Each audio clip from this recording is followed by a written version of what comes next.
Hi guys, it's Joel from Brits Fabrication. Today it's my custom Trailfinder 2. So obviously it's a Toyota Hilux. I haven't really done much custom work to it. Well, none at all really. The leaf spring setup I'm running 2 in the back, 1 in the front. Wish I could lower the front a bit because it's a bit high, but whatever. That's why I've got 2 in the back. I would put 1 in the back and get it down a bit lower, but whatever. Made custom mud flats for it. These tyres are Mickey Thompson Baja MTZs. Running my custom light bars I make. 3D printed the farm jack and the handmade the shovel at styrene. The hood is kind of hinged off just some styrene that's bolted to it and got little catches at the front. Lifts up to all my electronics. I usually have my winch controller and winch battery in here, but my winch needs put back on after one of the wires broke off. But in here it's my Spectrum SR410 receiver. I have a HPI Saturn 35 turn motor in it, and a load of wires for my lights in there. So that's what's in the front. To mount the battery, I custom 3D printed the mount. That's a cheap 9-gram servo for the shifting. I've upgraded the front drive shaft, haven't done the rear yet because I've still got to cut that one. That under here, under this plastic sheet, is my Hobby King light controller. And then this one is my M-Tronics Roxy ESC. So that's that. Not much really else done to the back. Full light kit in it, of course.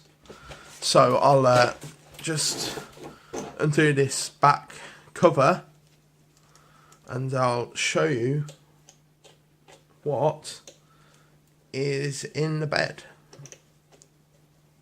I haven't took this to any events or anything yet. I've only been running it in my back garden for the past couple of months. Been a bit busy starting up a business and that really to do anything. So first thing I have is a tow chain I made out of a keychain and a coat hanger wire, and heat hardened the coat hanger wire. I messed up the paint on this a couple of times, as you can see from here, because it got caught on this and I didn't quite realise that this wasn't fully dry there. So in the back I have a chain box. I have a toolbox I made with some scale items, you know, a hatchet, pry bar and some other things in there. I have some sand ladders that I 3D printed, and I have a little snow shovel there, and of course some axle stands that I sell. So that's what I keep in the back of there. Some scale and some functional items. The roll bar isn't meant for the Trailfinder 2. It's meant for one of the Tamiya cars, but I'm using it on Trailfinder 2 because it had a flat mounting plate at the top and I just liked it more than the one that was available, so I got that. I got all of this from RC Bits, Martin O'Leary's nice guy. So that's where I got all this from. This is just made from a sheet of styrene. And it just slots on. Then I have the cover screws in. It takes 7 bolts to hold this on. I didn't do a fantastic job, but it's not too bad. I'm I'm happy with it, you know. And if it was for a customer, I'd try and do a lot better job than I have, though, of course.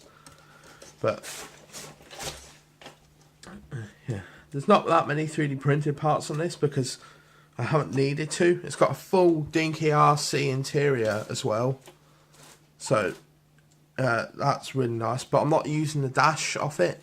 I'm using the one that comes with it because I liked it a bit more. The dash, you can sort of see part of it in there. I have a WWF wrestler in it and my custom CB radios that I make. They're 1/10 scale as well. I know one of the cable ties has come up, but that's supposed to come down, that doors panels out, but putting this body on and trying to get that right, it's a massive pain. Although it's made easier, but by only using 2 screws. I've got so much wiring in there that it's a pain. The servo is a high-tech servo. I don't know which one it is, but I took that out of the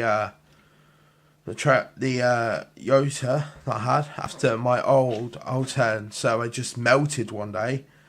I don't know why it did it, wouldn't work and just melted. It was odd. I haven't used that servo much at all. Wasn't wet or anything, so people saying that caused it. I'll just turn on my radio and plug in a battery and I'll show you the lights in it as well. So give me a second. The batteries I'm using are a Zippy 2200 mAh 3S LiPo. Real good batteries. So these lights appear blue, but they're actually white. It's just my white balance. Same with these front lights. So I'll just put on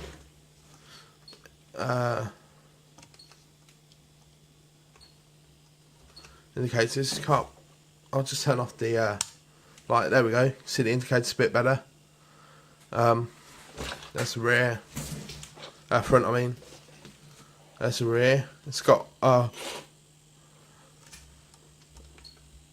full reverse lights and brake lights. It doesn't show the brake lights because there's a drag brake in it, because it's an instant reverse with this one, so you can't have brake and then reverse without having the drag brake off it. So that's that. I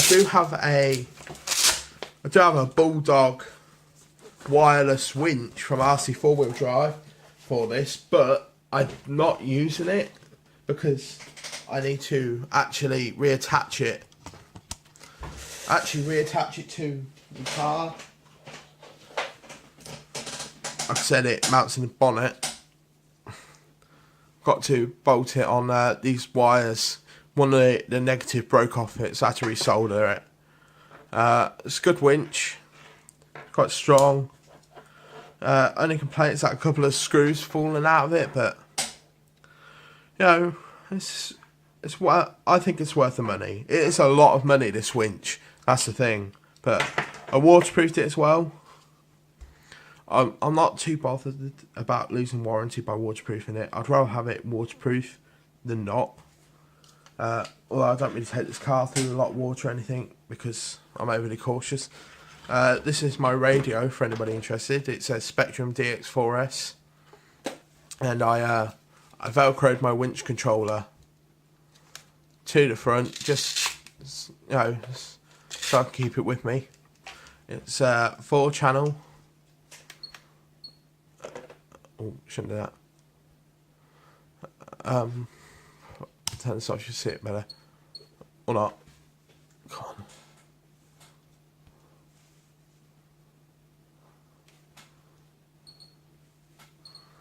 Just let the camera adjust, hopefully.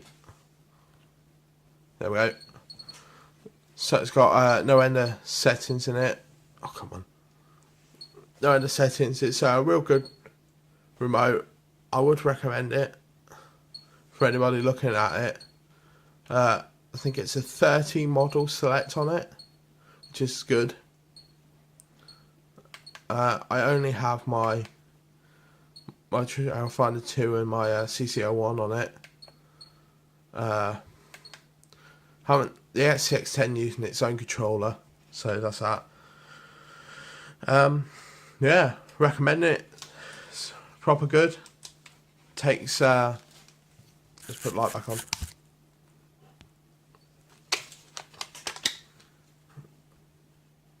Takes 4 batteries. And this can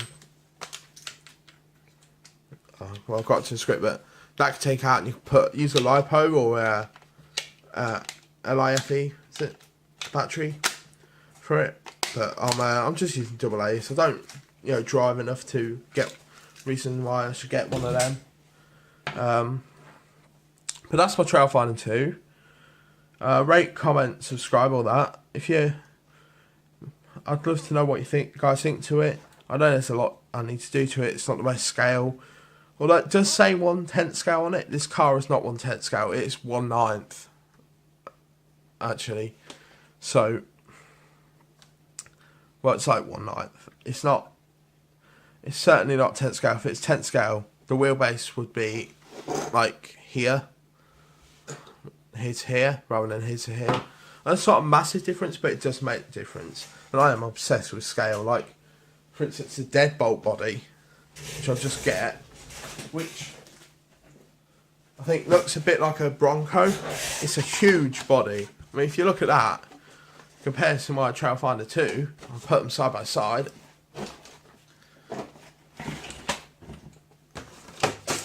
The Trailfinder 2 looks like a,